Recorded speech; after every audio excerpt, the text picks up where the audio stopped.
الحمدللہ رب العالمین والصلاة والسلام علی سید الانبیاء والمرسلین اما بعد فاعوذ باللہ من الشیطان الرجیم بسم اللہ الرحمن الرحیم۔ الحمدللہ الہادی پروگرام میں نکاح اور اس سے متعلقہ جتنی بھی چیزیں ہیں، مثال کے طور پر سب سے پہلے ہم نے نکاح کا موضوع لیا اور اس کے بعد پھر آپس میں جو میاں بیوی کے معاملات ہیں، آداب معاشرت جن کو آپ کہہ لیجئے، اور اس کے ساتھ ساتھ پھر مہر کے مسائل، پھر نکاح کا پیغام دینے کے سلسلے میں جو آیات ہیں، اسی طرح پھر طلاق کے متعلق، خلع کے متعلق کیا اللہ نے بیان فرمایا، اسی طرح عدت کے بارے میں، بچوں کی پرورش کے سلسلے میں کیا حکم ہے میاں کے لیے، بیوی کے لیے، وہ تمام چیزیں انشاءاللہ ہم یہاں ڈسکس کریں گے۔ کن صورتوں میں قرآن کی روشنی میں، کیونکہ جمیع احکام، تمام مسائل ذکر کرنا یہ ہمارے پروگرام کا فارمیٹ نہیں، اس کے لیے ہمارا پروگرام احکام شریعت ہے، جس میں ہم ایک موضوع سے متعلق فقہی جو مسائل ہیں وہ تفصیل کے ساتھ بیان کرتے ہیں، لیکن یہاں صرف قرآن پاک کی جو آیات اللہ تعالیٰ نے جس موضوع سے متعلق ذکر فرمائی ہیں اس کے بارے میں اور اس سے متعلقہ ضروری مسائل آپ کی خدمت میں عرض کر رہے ہیں۔ تو پھر میاں بیوی کے درمیان کن صورتوں میں تعلق جائز ہوتا ہے، کن صورتوں میں ناجائز ہوتا ہے، اس پر بھی اللہ تعالیٰ نے تھوڑا سا کلام فرمایا، تو وہ انشاءاللہ ہم آپ کی خدمت میں عرض کر دیں گے۔ آج سورہ بقرہ کی آیت نمبر 235 سے آغاز کر رہے ہیں۔ اللہ تعالیٰ نے اس میں ارشاد فرمایا کہ وَلَا جُنَاحَ عَلَيْكُمْ، اور اے لوگو تم پر اس معاملے میں کوئی گناہ نہیں، فِي مَا عَرَضْتُمْ بِهِ مِنْ خِطْبَةِ النِّسَاءِ، کہ عورتوں کو اشارتاً نکاح کا پیغام دو۔ پہلے یہ سمجھ لیجئے کہ یہ جو جن عورتوں کا یہاں پہ تذکرہ کیا جا رہا ہے وہ عورتیں ہیں کہ جو عدت گزار رہی ہوں، چاہے وہ طلاق کی عدت ہو کہ شوہر نے ان کو طلاق دی ہے اور وہ اس کی عدت گزار رہی ہیں، اور یا پھر شوہر فوت ہو گیا ہے اور اس کی عدت گزاری جا رہی ہو۔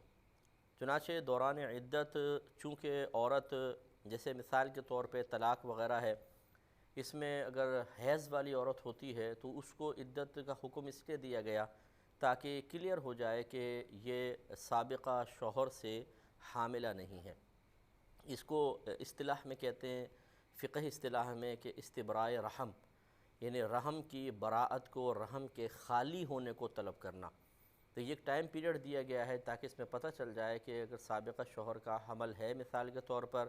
تو پھر اس کی مدت عدت ہوگی جب تک بچہ پیدا نہیں ہوتا، چاہے وہ 7 مہینے، 8 مہینے، 9 مہینے ہو جائے، اس کی تفصیل ہم آگے ذکر کریں گے۔ اور اگر وہ حیض ان کو آتا ہے اور وہ حاملہ نہیں ہے تو 3 حیض پھر اس کی عدت بنتی ہے، وہ 3 حیض کے بعد فارغ ہو جائیں گی۔ اگر شوہر فوت ہوتا ہے تو 4 ماہ 10 دن عدت ہوتی ہے۔ تو دوران عدت چونکہ بیوی اس پہلے والے شوہر کے لیے عدت گزار رہی ہے، اور خصوصاً جب بیوہ ہوتی ہے تو اسے سوگ بھی لازم ہوتا ہے، اور سوگ کا مطلب یہ ہوتا ہے کہ اظہار غم کرنا، کیونکہ وہ شوہر کی نعمت سے محروم ہوئی ہے، تو اللہ تبارک و تعالیٰ نے اس پر، یعنی عورت پر 4 ماہ 10 دن تک اپنے سابقہ شوہر کا سوگ منانا، اس پر اظہار افسوس کرنا واجب قرار دے دیا ہے، تو 4 ماہ 10 دن تو وہ اس حالت میں رہے گی۔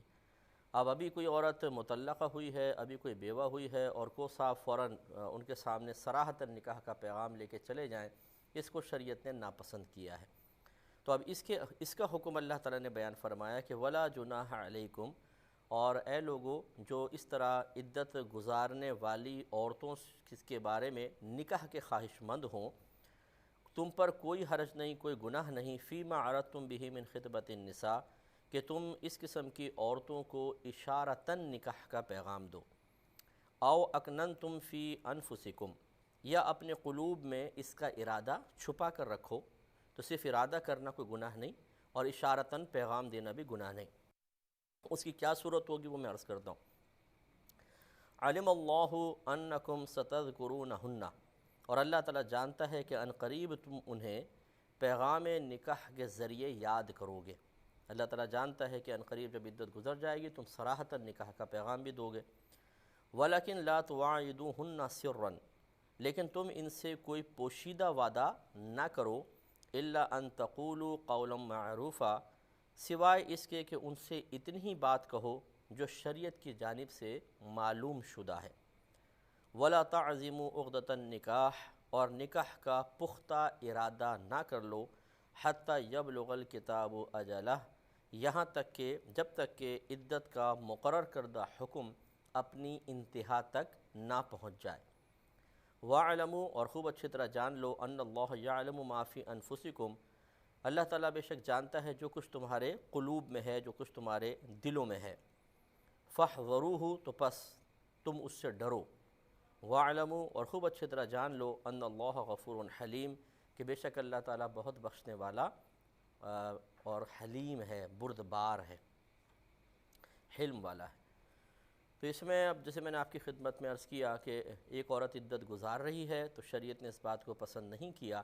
کہ اسے صراحتاً نکاح کا پیغام دیا جائے۔ صراحتاً کا مطلب بالکل واضح،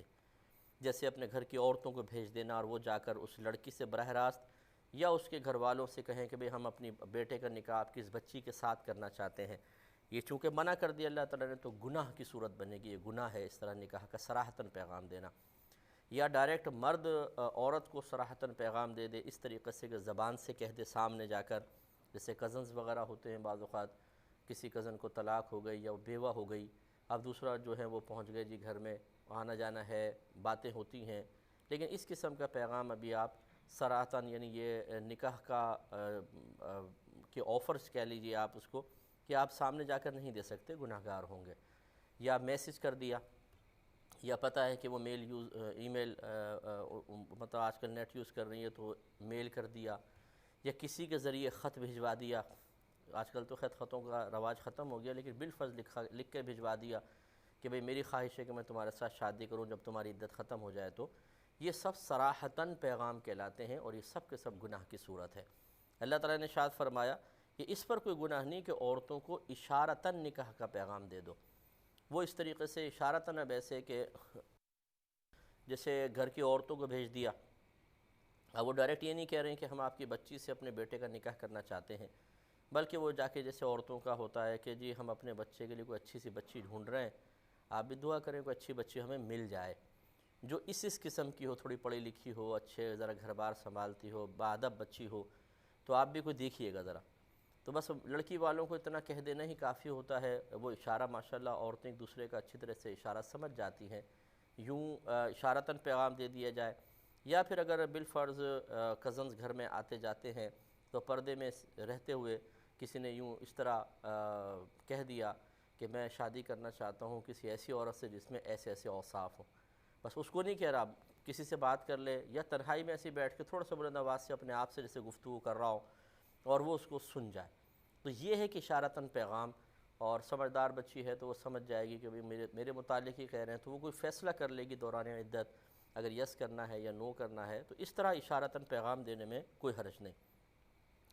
اسی طرح اللہ تعالیٰ نے فرمایا کہ اس میں بھی کوئی حرج نہیں کہ اس قسم کا ارادہ اپنے قلوب میں چھپا کر رکھو، یعنی ارادہ یہ ہے کہ جیسی عدت ختم ہوگی ہم نکاح کا پیغام دے دیں گے، تو کیا لڑکی کی عدت کے دوران اس طرح کا کسی کا دل میں ارادہ کرنا گناہ ہے؟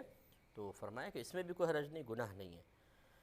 اور اللہ تعالیٰ عنقریب جانتا ہے کہ عنقریب تم انہیں پیغام نکاح کے ذریعے یاد کرو گے، لیکن تم ان سے کوئی پوشیدہ وعدہ نہ کرو۔ پوشیدہ وعدہ مطلب سب سے چھپ کر، لیکن اس عورت سے صراحتاً پختہ تم نے وعدہ کر لیا، جیسے میل کر دی، کوئی میسج کر دیا، یا پردے میں موقع مل گیا تو آپ نے جا کے کہہ دیا ڈائریکٹ کہ بھئی میں تم سے شادی کرنا چاہتا ہوں، ذرا سوچ لو اچھی طریقے سے عدت کے دوران، پھر اس کے بعد ہم شادی کر لیں گے۔ تو یہ جو ہے یہ ایک طرح سے سب سے چھپا کر لیکن پختہ وعدہ والی صورت بن جاتی ہے، یہ غلط ہے،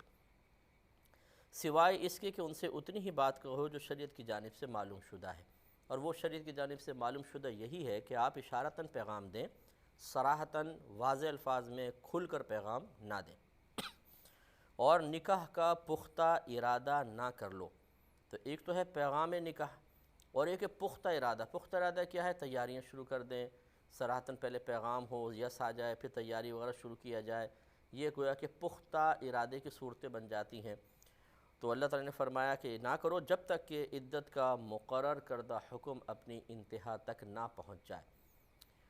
اور پھر فرمایا جان لو کہ جو کچھ تمہارے دلوں میں اللہ تعالیٰ اسے جانتا ہے، چنانچہ اس سے ڈرو اور جان لو کہ اللہ تعالیٰ بخشنے والا حلم والا ہے۔ خلاصہ کلام یہی ہوا کہ اگر کوئی بچی عدت گزار رہی ہے، کوئی خاتون عدت گزار رہی ہیں، تو ان کو اشارتاً، کنایتاً، چھپ کر، دبے الفاظ میں اور ذو معنی الفاظ میں نکاح کا پیغام دینا شرعاً جائز ہے، لیکن صراحتاً اگر نکاح کا پیغام دیں گے، کھل کر دیں گے، واضح طور پہ دیں گے، تو یہ گناہ کی صورت بنے گی۔ بعض اوقات ایسا ہوتا ہے بچی بہت اچھی ہوتی ہے، خوبصورت ہے، پڑھی لکھی ہے، مالدار بھی ہوتی ہیں بعض اوقات خاندان کی بچیاں، اب وہ کرتے کیا ہیں، خوف یہ ہوتا ہے عورتوں کو کہ جی پھوپھی بھی ہے، ممانی بھی ہے، چچی بھی ہے، تینوں کے بیٹے ہیں اور لڑکی بہت اچھی ہے، تو یہ ایسا نہ ہو کہ کوئی ہم سے پہلے پیغام نکاح دے دے، تو وہ پھر صراحتاً جا کے بات کرنے کی کوشش کرتے ہیں کہ بھئی صراحتاً کر لیں تاکہ اس کو بک کر لیا جائے اور کوئی انٹرفیئر نہ کرے۔ تو یہ عورتوں کو بڑی جلد بازی ہوتی ہے، اور یہ چونکہ شرعی احکام سے تو ماشاءاللہ بالکل کوری ہوتی ہیں، کچھ آتا ہی نہیں، پتہ ہی نہیں ہے کہ شریعت نے ایک ایک چیز کے بارے میں، پیغام نکاح، منگنی کے بارے میں، پیغام نکاح دینے کے بارے میں، اپنے دل میں اس کے بارے میں ارادہ رکھنے کے سلسلے میں کیسی کیسی تعلیمات قرآن میں بیان کی ہیں، لیکن وہی المیہ ہے کہ ہمارا آج کا مسلمان پورے قرآن کو ترجمے کے ساتھ اور تفسیر کے ساتھ پڑھنے کے لیے تیار نہیں ہے، پوری زندگی بس قرآن کی بس عبارت پڑھ پڑھ کے ثواب کے حصول کا ارادہ، اسے چومنا، چاٹنا اور آنکھوں سے لگانا، سر پہ رکھنا، خوبصورت سے جزدار میں لپیٹ کے اوپر رکھ دینا، ادب احترام سے رکھنا، اور بیٹی رخصت ہو رہی ہو تو سر پہ رکھ کے رخصت کر دینا، یہ ہے قرآن کا یوز۔ باقی یا برکت کا حصول کہ گھر میں رہے گا تو یہ برکت ہوگی۔ باقی اللہ تعالیٰ نے جو قرآن پاک کو ہدایت کے لیے نازل فرمایا، اور ہدایت کی تکمیل اسی وقت ہوگی کہ جب ہم عبارت کو پڑھیں، اس کا ترجمہ پڑھیں، تفسیر سے اس کو سمجھیں، پھر اپنا محاسبہ کریں، اپنے عمل کو درست کریں، قرآن کی تعلیم کو عملی طور پہ اپنی ذات پر نافذ کریں، جن چیزوں سے منع کیا ان سے رکیں، جن چیزوں کے کرنے کا حکم دیا ان کو ان کے مکمل شرائط کے ساتھ ادا کریں، تو حق قرآن ادا ہوگا۔ لیکن ہمارے ہاں ایسا نہیں ہے، لہٰذا پھر یہ خواتین پہنچ جاتی ہیں اور فوراً پہلے بات پکی کرنے کی کوشش کرتی ہیں کہ بھئی دیکھیں ابھی بچی عدت میں، عدت کے بعد یہ ہماری ہے بس، تاکہ کوئی اور نہ آ جائے۔ اچھا بعض اوقات پھر یہ خیر یہاں تو نہیں ہے، لیکن حدیث مبارکہ میں سرکار صلی اللہ علیہ وسلم نے فرمایا کہ کوئی اپنے مسلمان بھائی کی بیع پر بیع نہ کرے اور اس کے پیغام نکاح پر پیغام نکاح نہ بھیجے۔ مطلب کہنے کا یہ ہے، بیع کہتے ہیں خرید و فروخت کو، اگر میرا ایک کے شخص ساتھ سودا بالکل پکا ہونے والا ہے، اب بس تھوڑا سا بارگیننگ چل رہی ہے، بھئی یہ مکان کتنے کا دیں گے، اس نے کہا 50 لاکھ، میں نے کہا 45 لے لو، نہیں چلو چلو، بس اب یہ ہے کہ ایک لاسٹ بس کوئی میٹنگ ہے جس میں 1-2 لاکھ اوپر نیچے ہوں گے اور ہو جائے گا۔ اس طرح کی جب صورتحال ہو جائے کہ بالکل ایک شخص قریب پہنچ چکا ہے سودے کو مکمل کرنے میں، نبی کریم صلی اللہ علیہ وسلم نے منع فرمایا کہ اب ایسا کرنا گناہ ہے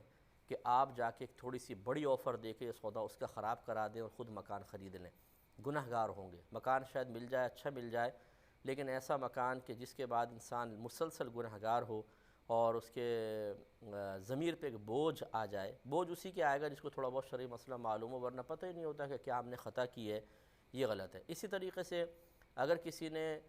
پیغام نکاح دیا اور ان کی بات چل رہی ہے، جیسے تھوڑی بہت ہوتی ہیں اونچ نیچ کہ بھئی نہیں ہم ایسا کریں گے، نہیں ایسا ہوگا، ایسا نہیں ہم چاہتے ہیں یوں ہو جائے، اب ایک بات چل رہی ہے، ایک تو ہے کہ صرف آئے بھئی ایک دفعہ چائے پی کے چلے گئے کہ ٹھیک ہے بھئی ہم پیغام نکاح لے کر آئیں، لڑکیوں نے کہا اچھا ہم سوچ کے جواب دیں گے، یہ بھی پیغام ہے لیکن اس میں بھی پختگی نہیں ہے۔ یہ ہو سکتا ہے کہ اب آپ فوراً آپ پیغام نکاح بھیج دیں، یہ ناجائز نہیں ہے، لیکن ایک گئے دیکھ کر آئے بچی کو، پھر لڑکی والے ادھر آئے، لڑکے کو دیکھا، پھر اب بابے ہاں ہمیں سمجھ میں آ گیا، اب چلیں دیگر امور طے کر لیتے ہیں جو ہماری یہ گھر کی خواتین کی اپنے رسومات ہوتی ہیں اور ان کو بڑے اہتمام کے ساتھ طے کیا جاتا ہے۔ اب وہاں پہ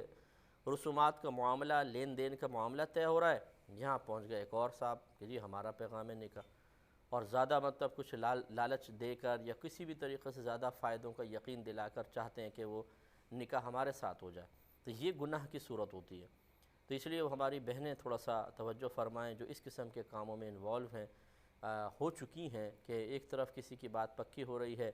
لیکن بیٹے نے اپنی خواہش کا اظہار کر دیا کہ امی کرنی ہے تو میں نے اسی سے شادی کرنی ہے ورنہ کسی اور سے نہیں کرنی ہے۔ اب ماں یہ نہیں سوچے گی کہ میرے بیٹے کی ایک ناجائز ضد کی وجہ سے